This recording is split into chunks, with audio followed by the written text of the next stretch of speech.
sesederhana itu nyiapin album, ya nggak nih? Betul. Masa hari ini gue bilang saya nggak jadi ikut pilkada, terus besoknya keluar album, kan nggak mungkin dong. Itu kan sudah dipersiapkan udah lama.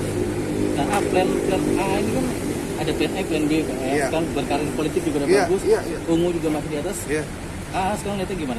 Ya ke depan kan ada dua momentum pesta demokrasi.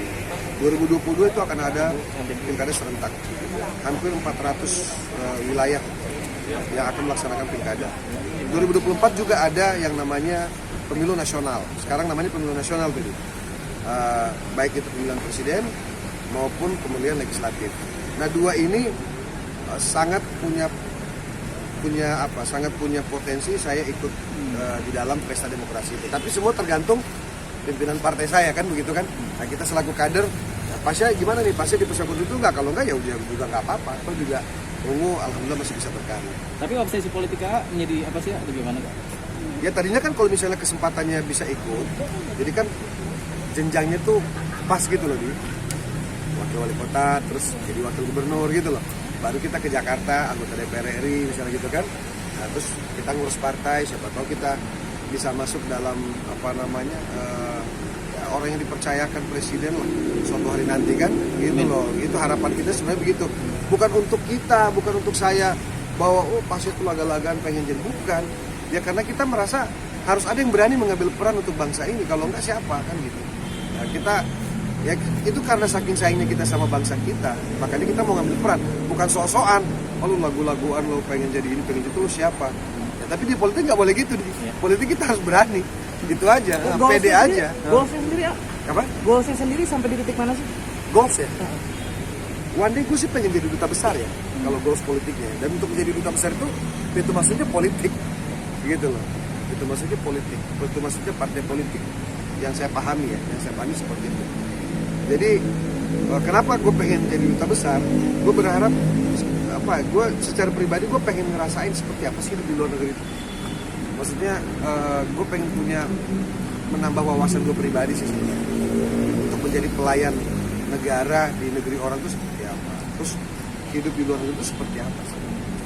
Of course gue juga berharap ke depan anak-anak gue bisa mengecap pendidikan di luar negeri juga, bukan karena luar negeri lebih hebat atau apa.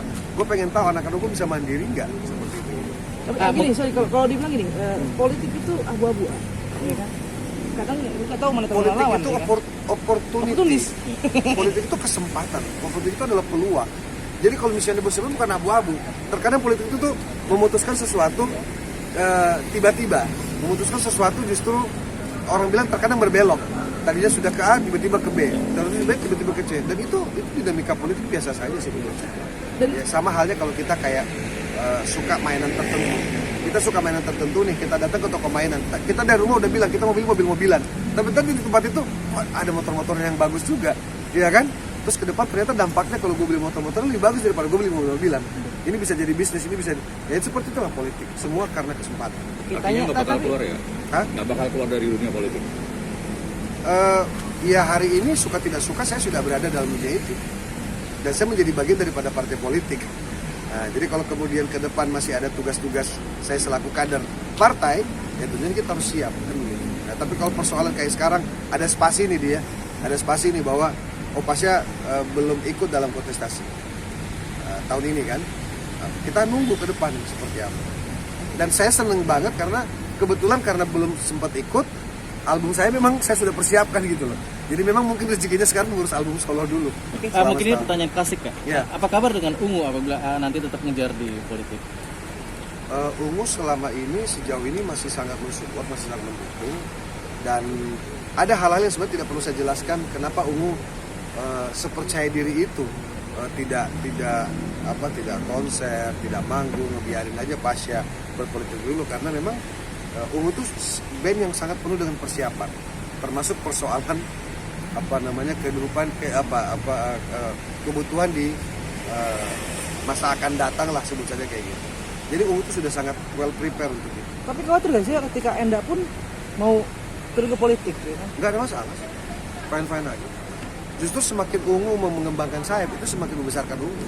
Kalau personal Ungu berkembang, Enda berpolitik, saya berpolitik, katakanlah Ocit dunia pengusaha usaha misalnya Roman ngapain, Maki ngapain, itu malah lebih bagus. Toh begitu kita ketemu, kita kembali lagi, kita adalah umum gitu. Terakhir, pernah masa terzolimi gak di dunia politik? Enggak sih, itu kan konsekuensi. Kita nggak tahu ukuran terzolimi itu seperti apa. Gitu. Kalau bully tidak harus menjadi politisi, bisa dibully kan.